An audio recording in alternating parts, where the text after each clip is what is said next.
Nu är vi i Säter och vi är hemma hos Margareta Robertsson idag. Och bredvid henne så sitter Britt-Marie Nilsson som också bär den fina säterdräkten.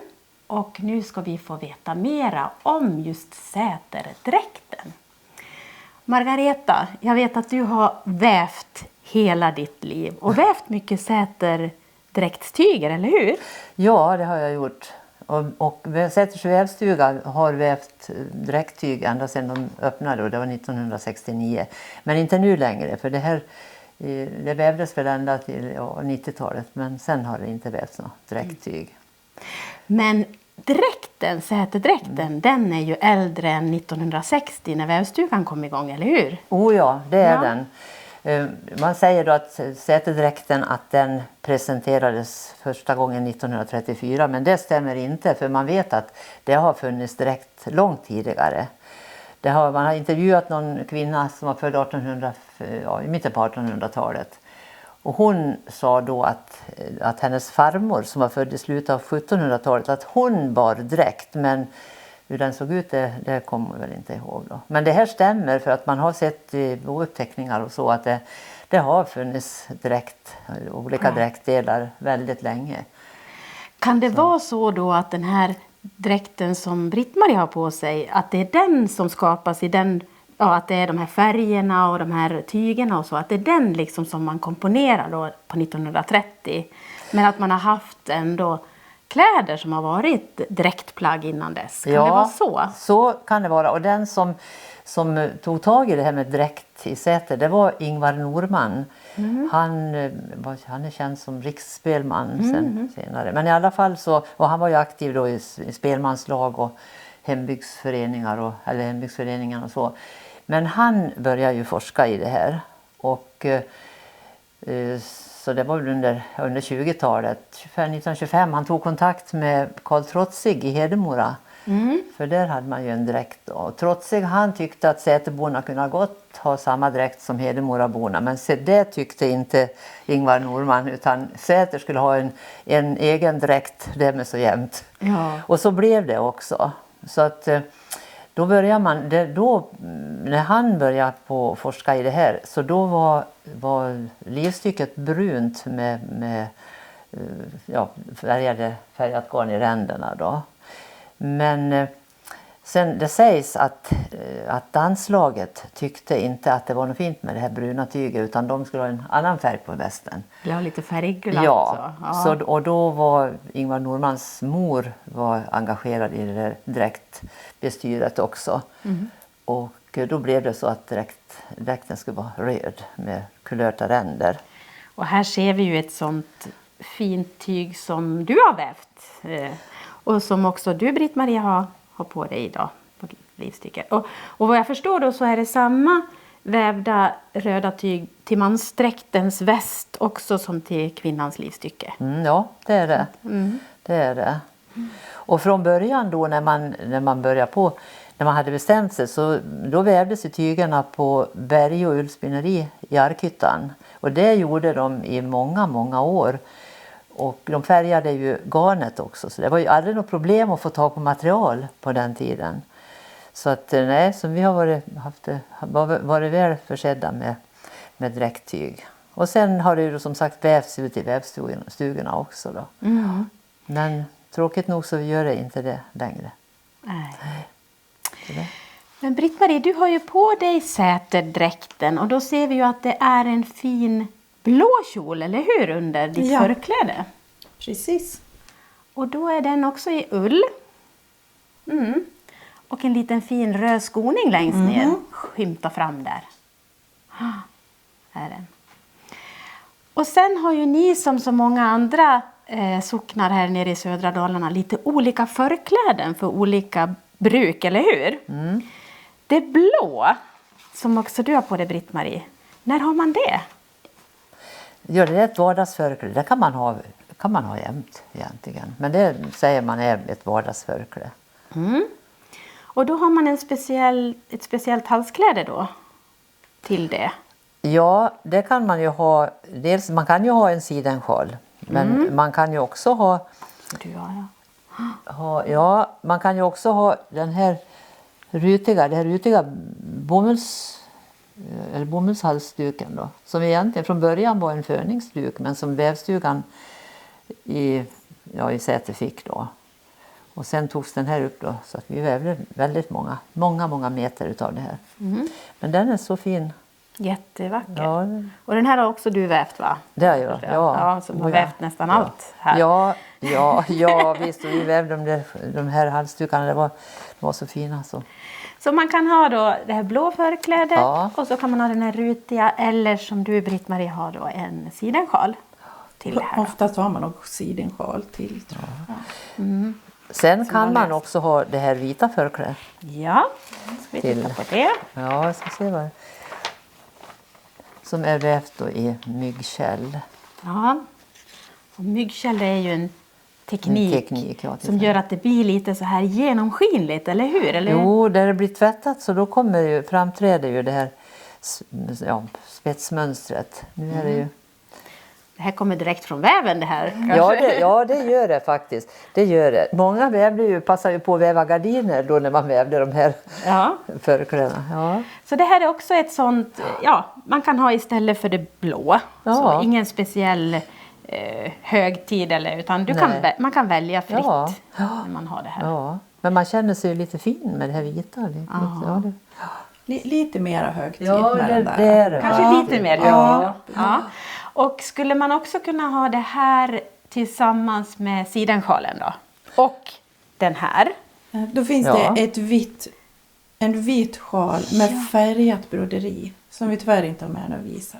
Så då är det som togs fram till den där. Till den här då. Så då ska det vara vitbottnat med broderier i olika färger. Så blomsterbroderier. Precis. Som hör till den här då. Lite finare då kanske. Lite fin. Ja. Skolavslutning kanske. Ja. Eller och midsommar. Ja. Men sen har ni ju ytterligare då det som jag har bakom mig. Jag ska plocka fram. Jag tänker jag kanske plocka fram ett för att halsklädet ser likadant ut. Här har vi någonting som är jättevackert. Ja. När har man det här? Det är högtid på riktigt. Bröllop och begravning. Bröllop och begravning. Och då är det jättefina broderier, vitbroderier. Är det sån här tambursöm eller är det kedjestygn? Jag ser inte riktigt. Det är kedjestygn. Kedjestygn, det är det. Ja. Men vet man alla de här olika förklädena och det här, fanns det då redan på 1930-talet? Eller är det någonting som kom liksom, den här vet vi att den tog ni upp. Det har vi tagit, precis. Men hur det är med det andra, det vet vi ju inte. Det står ingenting i de här i de skrifter som finns. När de olika togs fram. Nej, utan det som vi vet är ju när det här röda livstycket kom. Och det var på 30-talet då. Det var på 30-talet. Men annars vet vi inte hur det var på för vis. Och sen är det väl vita strumpor till det här högtids. När man har högtid då, ska man också, då har man inte röda som du har, utan då har man också. Men resten är så som du är klädd nu. Ja, man tänker på begravning, då tonar man ner det lite, tänker jag. Ja, då står det, ska vara vita. Vita precis, strumpor. så man inte kommer där med skrikröda strumpor. Men du har ju en bindmössa på dig och så har du en kjolsäck och den är röd. Den är röd. Med broderier. Ja, och det får man ju välja lite. Man kan välja alltså bakgrundsfärg på sin mössa. För vi har ju bredvid här. Ja. Berätta om den här, Margareta.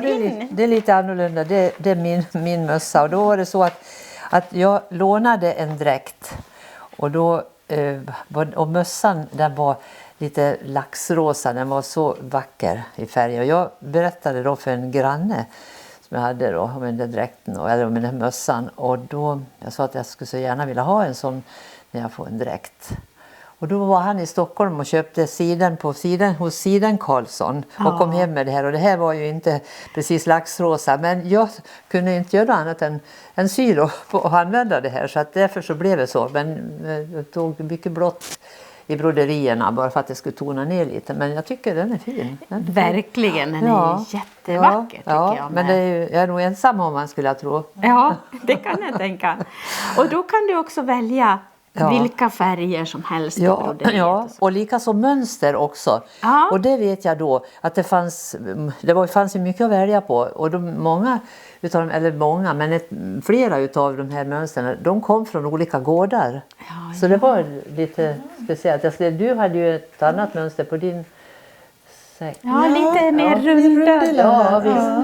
Det där är också lite roligt tycker jag med. Ja. Att det är olika. Ja. Ja.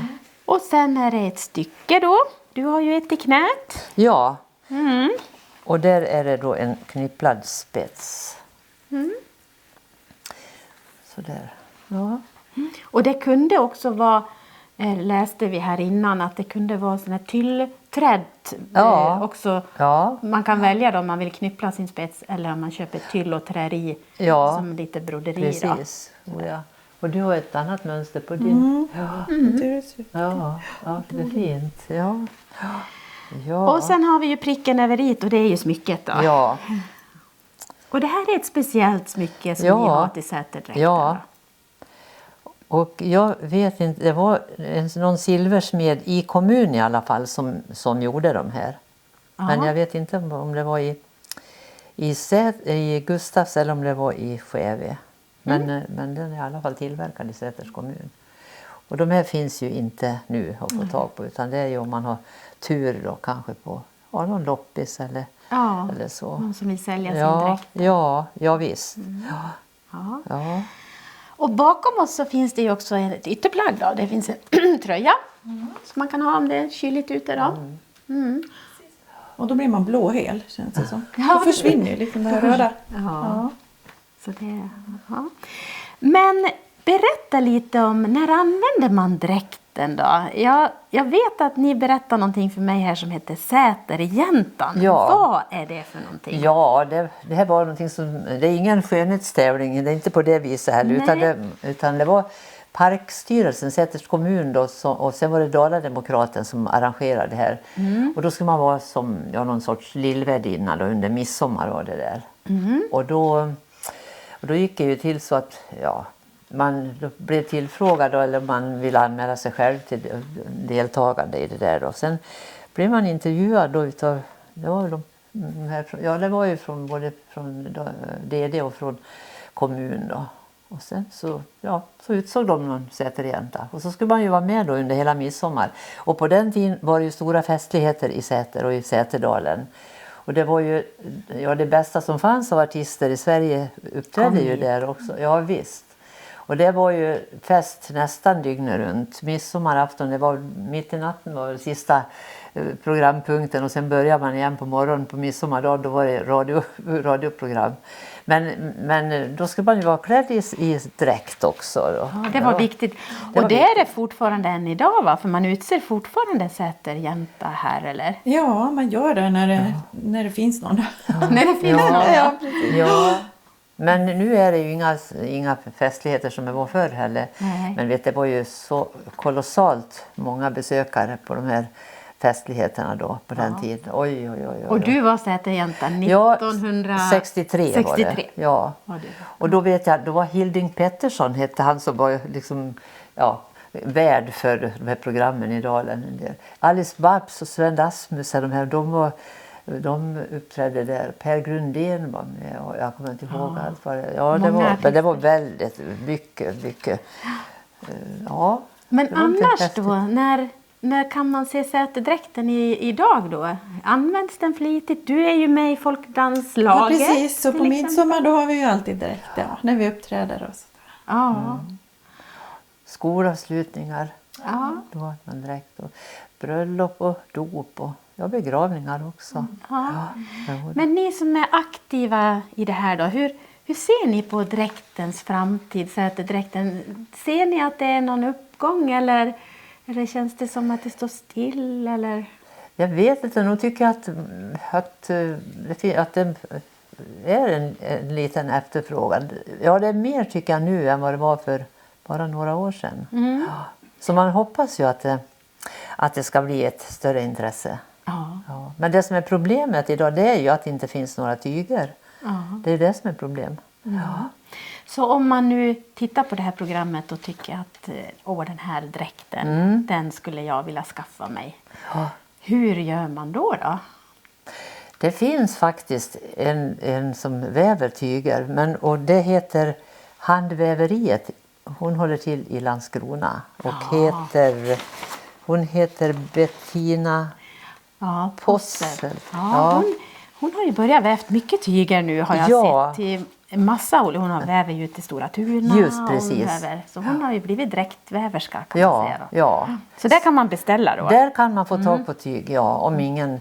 Det som är problemet tycker jag, det är ju att det är svårt med garner idag. Ja. Men det är väl så att man får ju ta det som finns. Det här att om man nu ska beställa eller om man ska färga garn.